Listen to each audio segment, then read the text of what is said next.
সাংস্কৃতিক জীৱনৰ এক অনন্য অংগ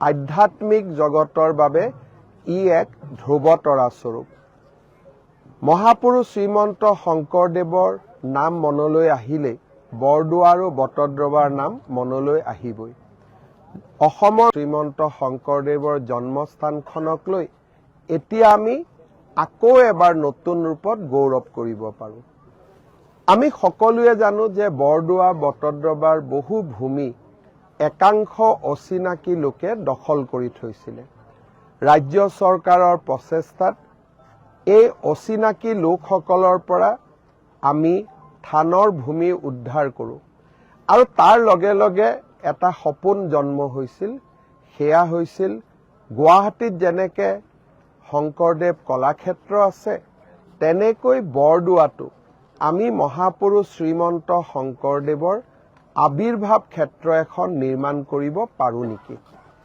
সপোন আজি বাস্তৱত পৰিণত হ'ল অহাকালি দিনৰ 12 বজাত ভাৰতৰ যশস্বী গৃহমন্ত্ৰী অমিত শ্বাহ ডাঙৰীয়াই এই আবিৰ্ভাৱ ক্ষেত্ৰখনিৰ শুভ উদ্বোধন কৰিব মই আজি আপোনালোকক অকণমান দেখুৱাব খুজিছো আবিৰ্ভাৱ ক্ষেত্ৰখন আৰু আশা কৰোঁ অহাকালি আপোনালোক সকলোৱে আমাৰ লগত যোগদান কৰিব এতিয়া মই আবিৰ্ভাৱ ক্ষেত্ৰত সোমাই গৈছো আবিৰ্ভাৱ ক্ষেত্ৰত সোমোৱাৰ লগে লগে আমি বাওঁফালে এটা জলপান গৃহ পাম অৰ্থাৎ অতিথিসকলে তেওঁলোক গোটেই দিনটো বা গোটেই সময়ছোৱাত আবিৰ্ভাৱ ক্ষেত্ৰখন চোৱাৰ পিছত ইয়াতে তেওঁলোকে চাহ একাপ খাব পাৰিব অসমীয়া জলপানৰ সুবিধা ল'ব পাৰিব আমি এই ইতিমধ্যে অমিত শ্বাহ ডাঙৰীয়াৰ নামত আমি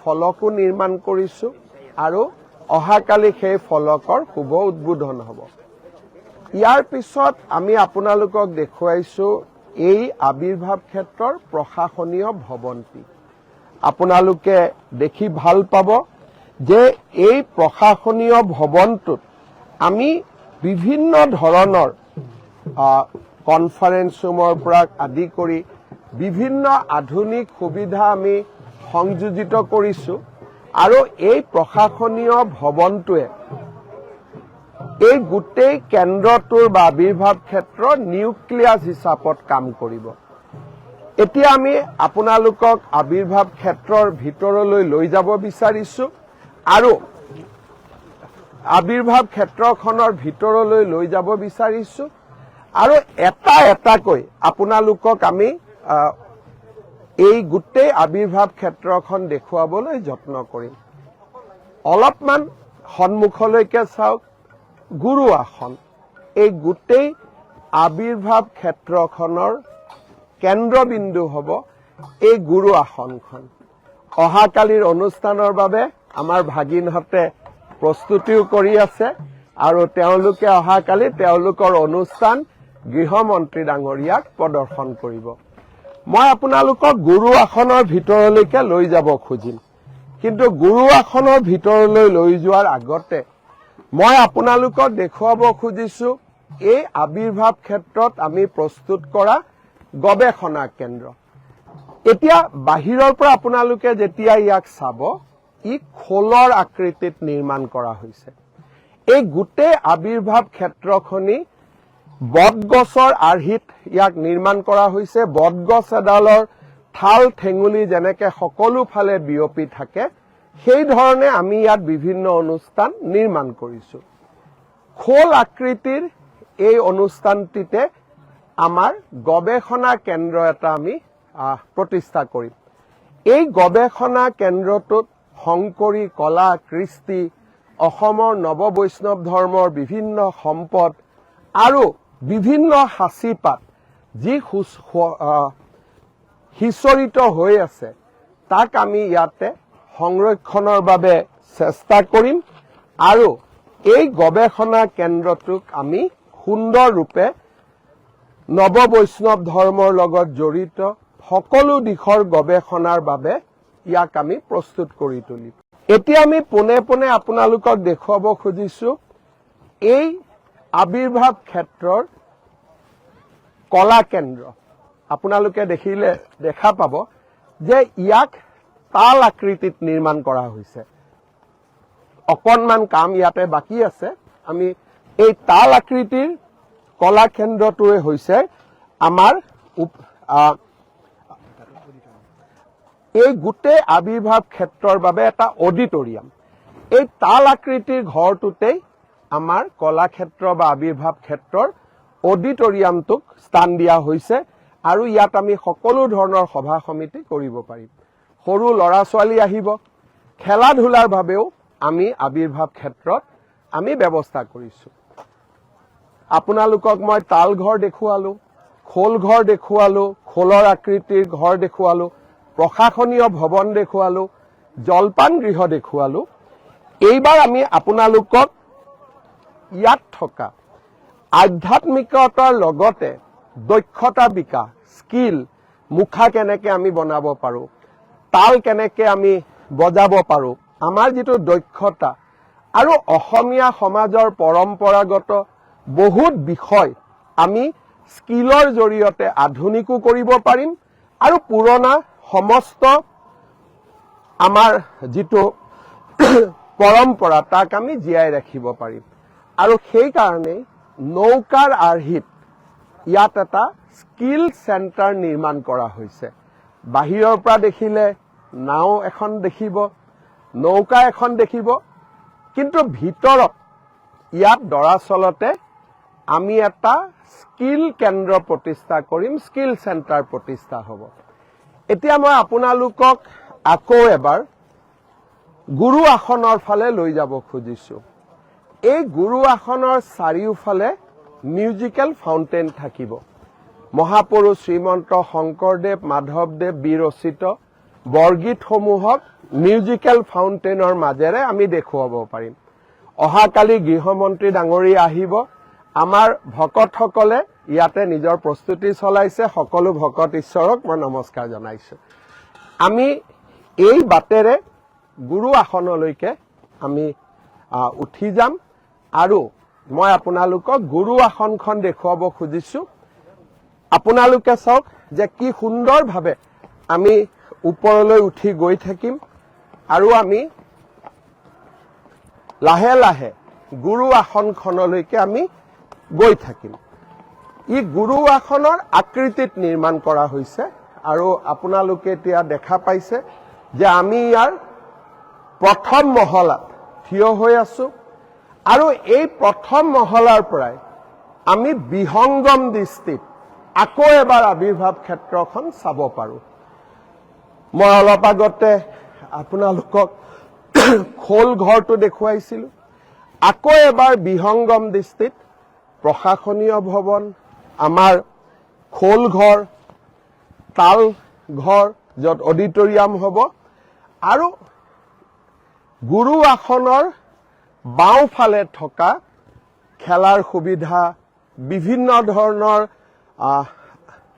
শংকৰী কলা কৃষ্টিৰ সৈতে জড়িত আমি প্ৰতিমূৰ্তি আদি ইয়াত নিৰ্মাণ কৰিছো আৰু সকলোতকৈ ডাঙৰ কথা গুৰু আসনৰ চাৰিওফালে মিউজিকেল ফাউণ্টেন এটাও আমি নিৰ্মাণ কৰিছো আৰু ইমান ডাঙৰ মিউজিকেল ফাউণ্টেন আমাৰ ৰাজ্যত আগতে কেতিয়াও স্থাপন কৰা হোৱা নাছিল প্ৰৱেশদ্বাৰখনৰ পৰা মই আৰম্ভ কৰিছিলো প্ৰৱেশদ্বাৰখনৰ শেষ পৰ্যায়ৰ প্ৰস্তুতি চলি আছে এতিয়া আমি গুৰু আসনৰ দ্বিতীয় মহলালৈকে আমি উঠিবৰ বাবে চেষ্টা কৰিম যাতে আৰু এবাৰ বিহংগম দৃষ্টিত আমি এই গোটেই আবিৰ্ভাৱ ক্ষেত্ৰখন চাব পাৰো ইয়াত লিফটেদি উঠিব পৰা যায় কিন্তু আমি চিৰিয়ে দিয়ে ওপৰত উঠিবলৈ আমি চেষ্টা কৰিছো এই আবিৰ্ভাৱ ক্ষেত্ৰ 222 কোটি টকাৰে নিৰ্মাণ কৰা হৈছে আৰু এই আবিৰ্ভাৱ ক্ষেত্ৰখনৰ বাবে 165 বিঘা মাটি চৰকাৰে আবণ্টন দিছিল এতিয়া আপোনালোকক আকৌ এবাৰ দেখুৱাইছো বিহংগম দৃষ্টিত এইবাৰ মই গুৰু আসনৰ বাওঁফালে থকা অনুষ্ঠানবোৰ দেখুৱাইছো বগা ঘৰটো আপোনালোকে দেখিছে সেইটো হ'ব নাটঘৰ এতিয়াও তাত দিহা নামৰ কাৰণে আই মাতৃসকলে আখৰা কৰি আছে। অহাকালি কেন্দ্ৰীয় গৃহমন্ত্ৰীক তেখেতসকলে দিহা নাম দেখুৱাব। স্কিল চেণ্টাৰ নৌকা কেন্দ্ৰৰ বিষয়ে মই আপোনালোকক কৈছো, আৰু নাটঘৰ আৰু স্কিল চেণ্টাৰৰ মাজত আৰু এটা সৰু জলপান ঘৰ, আৰু হেল্থ চেণ্টাৰ আমি কৰিছো। স্বাস্থ্যৰ যত্ন ল'বলৈ হেল্থ চেণ্টাৰ আছে। আৰু এটা বিহংগম দৃষ্টিত মই আকৌ আপোনালোকক দেখুৱাব খুজিছো যে 165 বিঘা মাটি সামৰি পোনে পোনে সেইটো জলপান ঘৰ আপোনালোকক মই দেখুৱাইছিলো। এই গোটেই 165 বিঘা মাটিত এই আবিৰ্ভাৱ ক্ষেত্ৰ নিৰ্মাণ হৈ উঠিছে। ইয়াতে যোগা চেণ্টাৰো কৰা হৈছে, আৰু এই স্থানত আমাৰ যোগা চেণ্টাৰ হ'ব পাৰিব। আৰু এই ষ্টেপবিলাকত যেতিয়া আমি বহি দিম, ই এটা মুকলি মঞ্চলৈকে ৰূপান্তৰ হ'ব। তাত আমাৰ ভাগিনসকলে অহাকালি খোল বজাবৰ কাৰণে প্ৰেক্টিচ কৰি আছে। খবৰ ভাল চবৰে? প্ৰেক্টিচ হৈছে নে নাই? বঢ়িয়া। তাতে সদায় আমি প্ৰদৰ্শন কৰিব পাৰিম, আৰু এই উঠি অহা চিৰিটোৱে দৰ্শকৰ গেলাৰীলৈকে ৰূপান্তৰ হ'ব। আমি সকলোৱে অনুষ্ঠান চাব পাৰিম। ইয়াতে আমাৰ আগত আপোনালোকে জুপুৰি ঘৰবিলাক আকৃতি দেখিছে, সেয়া আমাৰ গেষ্ট হাউচ হ'ব। আৰু এই গোটেই স্থানসমূহত আমি যোগাভ্যাস কৰিব পাৰিম। তাৰ কাৰণেও আপোনালোকে দেখিছে উচ্চ আমি পেডেষ্ট্ৰেল বনাইছো, যাতে আমি তাতে যোগ অভ্যাস আদি কৰিব পাৰো। মই পুনৰ এবাৰ আপোনালোকক কৈছো যে মহাপুৰুষ শ্ৰীমন্ত শংকৰদেৱ আমাৰ জাতীয় জীৱনৰ প্ৰতিষ্ঠাতা, প্ৰাণকেন্দ্ৰ। মুখ্যমন্ত্ৰীৰ দায়িত্ব লৈয়ে মই প্ৰথমতে বটদ্ৰৱা থানত আহিছিলো, আৰু ইয়াক বিশ্ব মানচিত্ৰলৈকে লৈ যাবৰ বাবে গুৰুজনাৰ আশীৰ্বাদ বিচাৰিছিলো। আজি সেই সপোন বাস্তৱত ৰূপায়িত হৈছে। মই নাটঘৰটোৰ ফালে আকৌ এবাৰ দেখুৱাইছো। এই বগা ঘূৰণীয়া সুন্দৰ নাটঘৰ এটা। এই নাটঘৰত এতিয়া আখৰা চলি আছে, আৰু এই নাটঘৰটো যদি আপোনালোকে চাই, ই জাপি আকৃতিৰ। ওপৰত অলপ কালাৰ কৰিব বাকী আছে, আমি যেতিয়া কালাৰ কৰিম ই জাপিৰ আকৃতি ল'ব। মই আকৌ এবাৰ বিহংগম দৃষ্টিত দেখুৱাইছো। মই যি স্থানত থিয় হৈ আছো সেয়া হ'ল গুৰু আসনৰ সৰ্বোচ্চতম হাইট। ইয়াৰ পৰা আমি গোটেই আবিৰ্ভাৱ ক্ষেত্ৰখন চাব পাৰো। সুন্দৰ প্ৰৱেশদ্বাৰ, জলপান গৃহ, আমাৰ প্ৰশাসনিক ভৱন, সুন্দৰ বাগিচা, যাক আমি মনোমোহা এটা পৰিৱেশলৈকে পৰিৱৰ্তন কৰিম, আৰু নতুন কেইবাটাও দিশ সংযোজন কৰিবলৈ আমাৰ হাতত খালী আৰু ভূমিও আছে। আমি আৰু ইয়াতে কাম কৰিব পাৰিম। আমি আপোনালোকক মই পোনে পোনে দেখুৱাইছো, ৱালত আমি মটিভ কৰিছো, আৰু সেইটো এটা সৰু এম্পি থিয়েটাৰ হ'ব। মই আকৌ ওচৰলৈকে লৈ গৈছো, আপোনালোকে চাওক যে তাতেও এটা সেই সোঁফালে অকণমান দূৰত বগা ৱাল, তাতে আমি নিৰ্মাণ কৰি আছো, তাতো এটা এম্পি থিয়েটাৰ নিৰ্মাণ হ'ব। গোটেই অনুষ্ঠানটো আমি বিভিন্ন শংকৰী কলাকৃষ্টিৰ উপাদানেৰে সজাই তুলিছো, আৰু ই গোটেই অনুষ্ঠানটোক এক অনন্য মৰ্যাদা প্ৰদান কৰিছে। আপোনালোকক মই জনাবলৈ পাই ভাল পাওঁ যে ইয়াতে আমি এখন দশাৱতাৰ উদ্যান নিৰ্মাণ কৰিছো। মৎস্যৰ পৰা কল্কিলৈকে বিষ্ণুৰ 10টা অৱতাৰক পৃথক ফলকৰ জৰিয়তে ইয়াত আমি প্ৰজেক্ট কৰিছো। নৱৰস উদ্যান, শৃংগাৰৰ পৰা শান্ত ৰসলৈকে মানুহৰ 9টা আৱেগক সত্ৰীয়া নৃত্য আৰু অংকীয় নাটৰ আধাৰত ইয়াত কলাত্মকভাৱে উপস্থাপন কৰা হৈছে। আৰু মিউজিকেল ফাউণ্টেইনটোৰ বিষয়ে মই আকৌ কৈছো। এই মিউজিকেল ফাউণ্টেইনৰ জৰিয়তে আধুনিক লেজাৰ আৰু পানীৰ সংমিশ্ৰণেৰে আমি মহাপুৰুষ শ্ৰীমন্ত শংকৰদেৱৰ জীৱন বৰ্ণনা কৰিম, জাতিটোৰ প্ৰতি তেখেতৰ মহান অৱদানৰ কথা বহন কৰিম। আমাৰ ইয়াতে মণিকাঞ্চন নামঘৰৰো আমি এটা ৰিপ্ৰেজেণ্টেটিভ আমি এটা ৰেপ্লিকা বনাইছো, আপোনালোকে চাব পাৰিব সন্মুখত। পোনে পোনে মই দেখুৱাইছো চিলড্ৰেন পাৰ্কৰ সন্মুখলৈকে। তাত এটা আমি মণিকূটেৰে সৈতে নামঘৰ বনাইছো, মণিকাঞ্চন সংযোগ হৈছিল শংকৰ মাধৱৰ, তাৰ এটা ৰেপ্লিকা আমি ইয়াতে নিৰ্মাণ কৰিছো। অসমবাসী ৰাইজ, যোৱা 5টা বছৰ ৰাজ্যখনৰ জনজীৱনলৈ এটা সাংস্কৃতিক নৱজাগৰণ নমাই অনাৰ বাবে আমি প্ৰয়াস কৰিছিলো। আপোনালোকৰ মনত আছে, লাচিত বৰফুকনৰ সুবিশাল প্ৰতিমূৰ্তি আমাৰ চৰকাৰে নিৰ্মাণ কৰি উলিয়াইছিলে। আলাবৈ ৰণৰ উদ্যান এতিয়া নিৰ্মাণৰত, য'ত এখন সুবিশাল হেংদানৰ আকৃতিত আমি এক আলাবৈ ৰণৰ অক্ষয় কীৰ্তি ৰখাৰ বাবে আমি চেষ্টা কৰিছো। আমাৰ চৰকাৰৰ কাৰ্যকালতে চৰাইদেউ মৈদামে বিশ্ব ঐতিহ্যৰ স্বীকৃতি পালে। ৰংঘৰ আহোম সাম্ৰাজ্যৰ এক সুন্দৰ সাংস্কৃতিক অৱদান। ৰংঘৰক নতুন ৰূপত সজাই পৰাই তোলাৰ কাম ইতিমধ্যে তীব্ৰ গতিত চলি আছে। যোৰহাটতে স্বাধীনতা সংগ্ৰামীসকলৰ য'ত কাৰাগাৰত ৰখা হৈছিল, সেই স্থানটোকো আমি এখন সুবিশাল উদ্যানলৈ ৰূপান্তৰ কৰিছো। ফেব্ৰুৱাৰী মাহত তাক আমি উদ্বোধন কৰিম।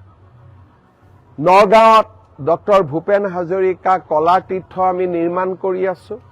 আৰু বৰদোৱাত মূল থানৰ সুন্দৰ উন্নয়নৰ উপৰিও আজি থানলৈকে গ'লে আগৰ পৰিৱেশ নাই, ই এক নতুন পৰিৱেশ। মহাপুৰুষ শ্ৰীমন্ত শংকৰদেৱৰ এই আবিৰ্ভাৱ ক্ষেত্ৰ আমি নিৰ্মাণ কৰি উলিয়াইছো। বিহপুৰীয়াত মাধৱদেৱৰ আবিৰ্ভাৱ ক্ষেত্ৰ বা মাধৱদেৱ ক্ষেত্ৰ আমি নিৰ্মাণ কৰিছো। আৰু গুৱাহাটীত ৰাতিপুৱা আমি নিৰ্মাণ কৰা জ্যোতি বিষ্ণু কলা মন্দিৰৰ বিষয়েও আপোনালোকক মই ৰাতিপুৱা আজি জনাইছো। শংকৰদেৱ কলাক্ষেত্ৰৰ লগতে মহাপুৰুষ শ্ৰী শ্ৰী দামোদৰদেৱ প্ৰেক্ষাগৃহ এটাও আমি নিৰ্মাণ কৰি উলিয়াইছো। মহাপুৰুষ শ্ৰীমন্ত শংকৰদেৱৰ জন্ম হৈছিলে বৰদোৱাত, কিন্তু জীৱনৰ আটাইতকৈ তেখেতে গুৰুত্বপূৰ্ণ কামখিনি কৰিছিল পাটবাউসীত। আজি পাটবাউসীকো সৰ্বাংগ সুন্দৰভাৱে নিৰ্মাণ কৰাৰ কামত আমি ব্ৰতী হৈ আছো। মধুপুৰ সত্ৰকো সুন্দৰভাৱে নিৰ্মাণ কৰিবলৈ ৰাজ্য চৰকাৰে এখন আঁচনি প্ৰস্তুত কৰিছে। বৰপেটা সত্ৰৰ বিভিন্ন উন্নয়নমূলক কামৰ লগত আমি জড়িত হৈ আছো। অসমীয়া ভাষা ধ্ৰুপদী ভাষাৰ মৰ্যাদা পালে। আৰু আপোনালোক সকলোৱে জানে যে বৃন্দাবনী বস্ত্ৰখনো অসমীয়া মানুহে যাতে চাব পাৰে স্বচক্ষুৰে, তাকো উভতাই অনাৰ কাম আজি আমি প্ৰায় সম্পূৰ্ণ কৰিছো। এয়া জাতিৰ বাবে আনন্দৰ সময়, সাংস্কৃতিক নৱজাগৰণৰ সময়। অসমৰ ৰাইজে ভাবিব পৰা নাছিল যে এনেকৈ 5টা বছৰত এটাৰ পিছত এটাকৈ আমি আমাৰ সাংস্কৃতিক উপাদানসমূহক জগত সভালৈ লৈ যাব পাৰিম। কিন্তু মানুহৰ বিশ্বাস আছিল যে বিজেপি চৰকাৰ আহিলে নিশ্চয় কিবা এটা নতুন প্ৰয়াস আৰু প্ৰচেষ্টা হ'ব। মহাপুৰুষ শ্ৰীমন্ত শংকৰদেৱ আশীৰ্বাদ ক্ষেত্ৰ অসমবাসী ৰাইজলৈ আমাৰ শ্ৰদ্ধাৰ নিদৰ্শন। অসমবাসী ৰাইজক সীমাহীন শ্ৰদ্ধা জনাই অহাকালি আমি ভাৰতৰ গৃহমন্ত্ৰী অমিত শ্বাহ ডাঙৰীয়াৰ কৰকমলেৰে এই সুন্দৰ আবিৰ্ভাৱ ক্ষেত্ৰ আমি উদ্বোধন কৰিম। পাহৰি যাব নালাগে, এই আবিৰ্ভাৱ ক্ষেত্ৰৰ এই স্থানত কিছুমান অচিনাকি মানুহে এই গোটেই মাটিবোৰ দখল কৰি ৰাখিছিলে। আমি অচিনাকি মানুহসকলক উচ্ছেদ কৰি, যেনেকে আমি চিপাঝাৰত অচিনাকি মানুহক উচ্ছেদ কৰি গৰুখুটি কৃষি প্ৰকল্প নিৰ্মাণ কৰিছো। ইয়াতো অচিনাকি লোকসকলক নিৰ্মাণ কৰি আমাৰ জাতিটোৰ প্ৰাণ প্ৰতিষ্ঠাতা মহাপুৰুষ শ্ৰীমন্ত শংকৰদেৱৰ আবিৰ্ভাৱ ক্ষেত্ৰ আমি নিৰ্মাণ কৰি উলিয়াইছো। যোৱা 5টা বছৰ আমাৰ কাৰণে প্ৰাপ্তিৰ বছৰ আছিল। আমি ভবা নাছিলো যে জোঙাল বলহুৰ পৰা আৰম্ভ কৰি উপেন্দ্ৰনাথ ব্ৰহ্মৰ প্ৰতিমূৰ্তি নতুন দিল্লীত স্থাপন কৰালৈকে আমি অসমত এক সাংস্কৃতিক বিপ্লৱ আনিব পাৰিম। মই কৃতজ্ঞ দুইজনা গুৰুক মই সেৱা জনাইছো যে আপোনালোকৰ আশীৰ্বাদ অবিহনে এই মহান কাৰ্য কেতিয়াও সম্ভৱ নহলহেঁতেন। অলপ শুনক কি সুন্দৰ বৰগীত।